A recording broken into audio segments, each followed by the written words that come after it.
এই সব কাউন্টার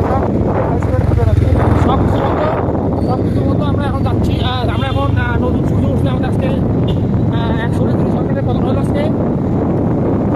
যেটা দীর্ঘ 15 বছরের একটা স্বৈরাচারী শাসন চলেছিল বাংলাদেশের মধ্যে। বড় বড় রাজনীতিবিদ ছিল আসলে রাজনৈতিক দলগুলো আমাদের এই সরকারকে পতন করার চেষ্টা করতে পারেনি। শেষে আমাদের নতুন ছাত্র সমাজ আমরা জেগে উঠছি এবং আমাদের ছাত্র সমাজের বিগত 1 মাসের একটা আন্দোলনের মাধ্যমে আমরা আজকে দেশকে স্বাধীন করতে আমাদের 1971 সালের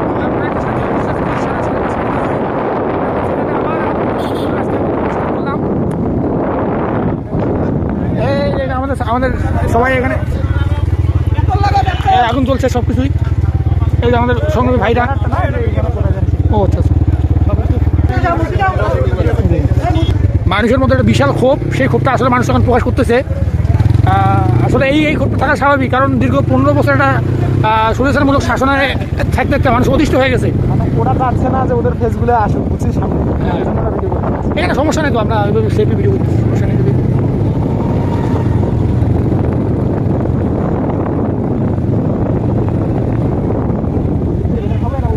আমরা ওই দিকে চলে যাবো এখন।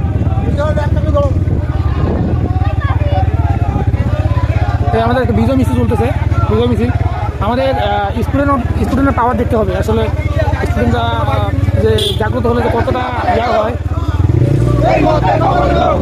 এই আমাদের বিজয় মিছিল চলতেছে, আমাদের বিজয় মিছিল চলতেছে। আসলে স্টুডেন্টের পাওয়ার দেখতে হবে। আসলে স্টুডেন্ট একবার জাগ্রত হলে তাদেরকে দমানো মুশকিল। সেটা অতীতেও প্রকাশ পাইছে, বর্তমানে প্রকাশ পাইলো এবং আগামী তো প্রকাশ পাবে। এখন বাংলাদেশের মধ্যে বিশ্বের মধ্যে একটা ইতিহাস সৃষ্টি করলো আজকে আমাদের ছাত্র